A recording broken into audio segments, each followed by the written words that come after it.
First of all, in studio with me is Scott Jennings, frequent guest on CNN. I think you're best known for being on CNN right now and the battles that you are fighting, swimming upstream on CNN. You've been in a few of them yourself. I have been. You know how it goes. But that's why I was so excited to meet you. And our friend Lisa introduced us this morning because I've always wanted to get your advice because I always feel like they just beat the crap out of me every time I'm on one of those shows there. But they do a nice job. It does stir up the conversation, doesn't it? Yeah, it does. And that show, the 10 o'clock debating show that's hosted by Abby Phillip, we started doing it between the conventions last year. And, originally they thought they would just do it for the election.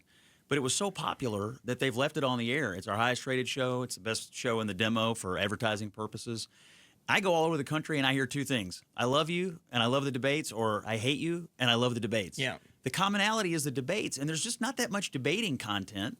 And so even though it feels like you get ganged up on a little bit, for a conservative to be able to go out into, a place where you wouldn't expect to find one and deliver a message, it's a good venue for it.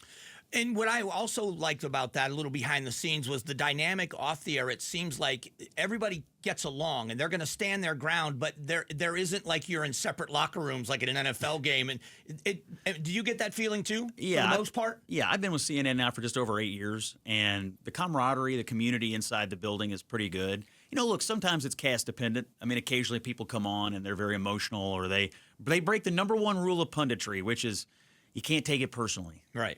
If you can internalize that rule, you can have a really good experience with it. Most people do. My best friends at the network are actually David Axelrod and Van Jones. People are surprised to hear, but we spend a lot of time together, don't agree on much. But, I love those guys, and we spend lots of major nights together and have some great conversations. I think the debates we have, it's more informative than six people sitting around agreeing with each other. Yeah, and that part of it I like. And we're pretty good at here at this radio station. We're promoted. Matter of fact, there is a show on at noon today. It's a special we're running, and it's going to be people that disagree, but it's about civil discourse. Yes. And can we agree to disagree? And I just think that after what we witnessed, the horrible tragedy with Charlie Kirk, I think there are more people that are interested in how can we, even if they don't think they're there yet, how do we get there? Yeah, I think, in that show, that's the goal, model civil discourse. We don't always achieve it. Most of the time we do. But I think that's America. Most of the time, people who disagree can find a way to do that, and we vote, and then we do it all again. Yeah. But where we have to really pull together as a nation is to understand that civil discourse, debate, speech, these are the values the country was founded on, and to leave those behind in favor of violence, it's just not acceptable. So whether you're a liberal or whether you're a conservative, words, not weapons. That's that show to me is pulling it off on national television, and I'm glad the network has stuck with it. To me, it's more important now than ever. And I think we're guilty of it in radio, but also in television, is guilty of allowing the most heated extremes on both sides are the ones that get the headlines. So we're going to show the protesters, we're going to show the physical altercations, we're going to show the hateful signs and the things, because that's what gets people riled up. And I think maybe we're moving away from that a little bit, and we're trying to get more people engaged in civil debate. I think that's right. And I think people are hungry for that kind of content. Yeah. I mean, there's a reason we've had an explosion in non-traditional media, because some of the new formats that people are engaged in are allowing for that kind of unscripted, authentic conversation where people who don't necessarily have anything in common or agree can get together and talk. I think the era of scripted cable, where it's just two anchors reading a teleprompter, is basically over. What people want are more authentic debates, more authentic conversations, even if it gets a little heated. The idea that you're just speaking from the heart and not some script that someone handed you, I think that's what people want, not just out of their media, but also out of their politicians right now. And that we're just in an era of American politics where people don't want actors. They want real, authentic people having real, authentic conversations. I mean, that's part of the magic of Trump. No one's ever accused him of not telling you what's exactly on his mind. And even sometimes when you don't ask. Yeah, but that's the thing. Like, how many this was the thing about the last election. Harris was sort of a product of the old, she's just an actress. She's going to read whatever some consultant hands her. And that was not what the American people wanted at that moment. They wanted something real, and he gave it to them, and she could not. One of the things, going back to when you bringing up President Trump in his first primary when he was running with the whole list of people on the dais with him, I think the seminal moment looking back was when they were all asked, will you support whatever candidate comes out of the primary? And he was the only one that didn't raise his hand, and he got booed for it. Right. And he said, I don't know what's going to happen, and I don't know what they're going to say, and I don't want to make a promise I can't keep. In the end, he wins the primary. And how many of those people with their hands in the air didn't support him? And I think that was a big shift for people, that I'll take the heat for telling the truth at the beginning, because in the long run, I think I'm going to be right. Well, he said a lot of things in that primary that weren't orthodox, either conservative politics or just orthodox tactical politics. You would expect everybody to raise their hand. He constantly did the unexpected, even if it went against what you would have anticipated a Republican candidate would have done. But that made him seem different. It made him stand out. It made him seem honest. It made him seem authentic. And, of course, he was running against a bunch of other politicians, all good people. But in that moment, that was when we knew people were looking for something beyond the traditional system, because they thought the system had failed. And especially in the Republican Party after 2012, I think the party sort of decided, look, we've played by their rules. We've tried to do it their way. And look, they take the most moral, honest person. They called him a murderer. They called him a misogynist. They accused him of all these terrible things, talking about Mitt Romney. And so we tried to do it their way. And look what they did to the guy. Now we're going to do it our way, and Trump's going to lead it, and he's the only one sort of strong enough and sharp enough to lead that kind of pushback. I mean, it was obvious in the primary. Yeah, and it was weird, speaking of Mitt Romney, I was at that convention in Tampa when he got the nomination, and there were definitely, going into that, two separate camps within the party, and they had to mend some fences. And that was the thing for me, was watching the infighting almost ruin everything. And I thought, how are you going to beat the opponent if you can't even come together at your own convention? And they eventually did, but there was some tension before that convention even was convened. It was a tense primary. You go back and look at all the people that Mitt Romney had to dispatch. I mean, it was a hard-fought primary. I mean, he worked really hard to win it. His team did a great job to win it. But you could feel the vibrations in the Republican Party in 2012. There was something rumbling. Mitt got the nomination. He worked hard to get it, but conservatives and Republicans eventually were just looking for something a little more, politically muscular. Yeah.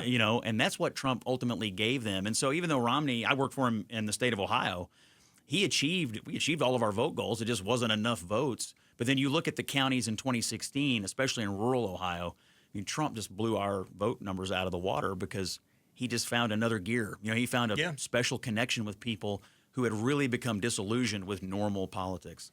All right, we're going to have one more segment with you. I want to talk specifically about some of the things that are going on in Washington. Scott Jennings here with us. All right, in studio with me is Scott Jennings. He is a very well-known pundit and debater on political issues. You also have a podcast. I do, yeah. It's the Scott Jennings Show. You can go on Apple or Spotify and type it up, and we're on there. Give me 34 minutes. I'll give you the world. Do you like doing it? I do, yeah. I love it. I love it. We have a podcast that's very popular that I really love, the not having the time restriction and watching the clock all the time. It's kind of nice to be able to get deeper in conversations with people. Yeah, I'm going to record an episode today, actually. I've got Senator Corner of Texas coming on and David Kustoff of Tennessee. It's been a good destination, actually. If you want to hear some convos with political guys, or I've also got this interview series going called Invest in America. I'm interviewing CEOs about how their company is going all in on America. And I just think businesses that are investing in American workers deserve the attention. And so we're doing that too. Yeah, and I come from a construction background. I was an electrician, electrical contractor. So watching Arizona change its economy over the last decade and be more industry-centric, TSMC and the chips industry and what we're doing, so that the young men and women that are going to end up in the trades have a chance to make a really nice living. And that kind of reminds me of that middle class coming back, where you can afford a house and a car. And I think that renaissance is happening. I had the CEO of Philip Morris International on this week. Her name is Stacy Kennedy, and she was talking about their investments that they make Zen in Owensboro, Kentucky, and they just built a factory in Colorado. So you're talking about $1 billion of investment, hiring thousands of people. I mean, these companies are interested in America's future and the kinds of people that are going to be able to go there and make an amazing wage.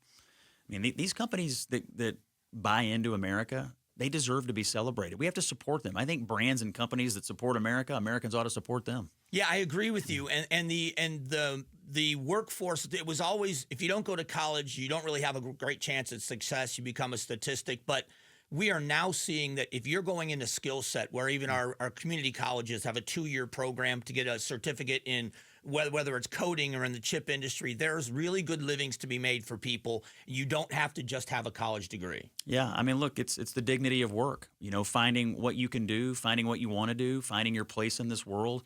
And I think as conservatives, I mean, we're the party that encourages work.